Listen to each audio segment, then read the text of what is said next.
Hello and welcome to the Stamp Camp. Today I'm going to show you how I created these little flowers on these cards that I had on my blog for the last couple days. So we're going to get started. You need the new white Simply Pressed clay, and then you also need the molds. They come two to a pack, so you get buttons and flowers in one pack. Now, what you can do is you can take the embossing buddy and just put that over the top. You're going to work with your clay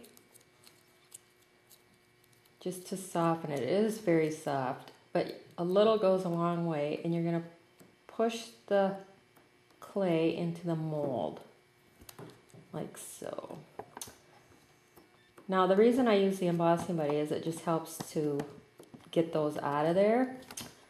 But I think the easiest way is to put them in and stick your little mold in your freezer for, I don't know, 15-20 minutes. It doesn't have to be very long, just enough so that it gets a little cold and stiff, and then you can easily get those buttons and flowers out of there, no problem.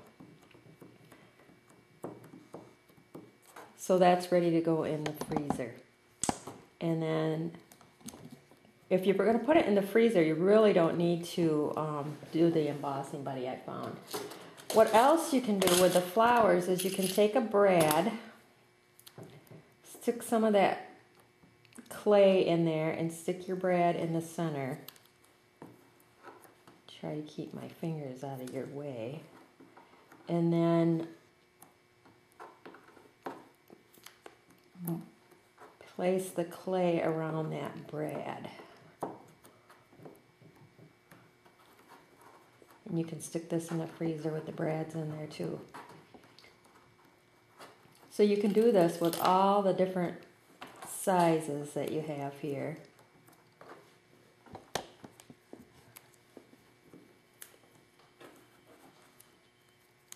Are you zoomed in, Dean, so we get a good look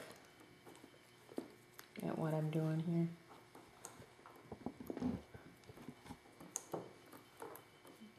So those, and then with the teeny little flower, what I do is I use those smaller brad. Now, if you don't want them to come out white, you can place some drops of re-inker in the clay and then make them any color that you want. Whatever your re-inker, that's what color your flowers. It is a little messier. Whoops, I got too much. It is a little messier because of working that re-inker into the clay. Your fingers, if you wore rubber gloves, that would work. But did you see how that popped out so easy? I'll see if I can do it again. Nope, no such luck. But I would stick that in the freezer for a little bit. 15-20 minutes, like I said. And then when you go to pop them out, you just go like this. You can see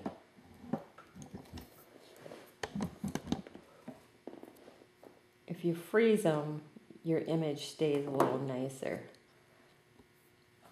But you can see the difference. This one was in the freezer, this one I hand popped out. But there you go, they're ready to go. So now the different ways that you can color these. So I'll take this one. We have our spritzer pen filled with alcohol and some re-inker. I fill the alcohol about up to here, and then I put about 20-25 drops of re-inker in there. And then just give it a good spray. And it doesn't look like it's going to, you know, cover. It looks like it's going to remain white. But that's how I did this little flower on this card here. It is a little white and lighter in color, but I like that two-tone look. And then you can either just air dry it or let it dry with a heat gun. Now, another thing you can do is take your markers and just marker over the top.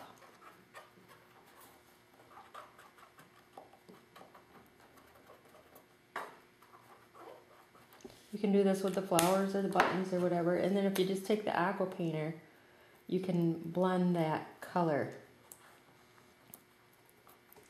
I'm just quickly doing it. And then let that dry or heat set it again. Now, another way to color these is to take your re-inker and just do a drop of re-inker. I just do it right on. And then take your aqua painter again and blend that color around.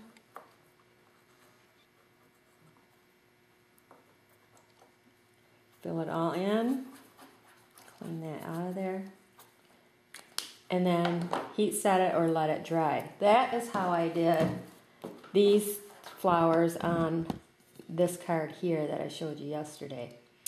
Now, what I like to do is after it's dry, is I like to take the Crystal Effects and I dab that on the top. Whoops, got quite a bit there. And then I'll take an old aqua painter, one that's not wet, and then I just blend that Crystal Effects around. And then while it's still wet, what I do is I'll take a pearl and I'll stick that on there and let that dry. And then you get this shiny look to your flowers, almost like plastic. So I would say that's my favorite way to use them. You can see I did these here that way, and you can see they're nice and shiny. Another thing you can do with the buttons is once you have it done the way you want it, you can actually string the baker's twine through it because the needle will poke through. This is very soft and pliable yet, even though it's dried out. So you can actually thread your buttons. So here's ones that I did with the brads in back. And this one actually I put the re-inker right into the clay. That was Daffodil Delight. So there's lots of things you can do with the clay. It's lots of fun. Thanks for stopping by.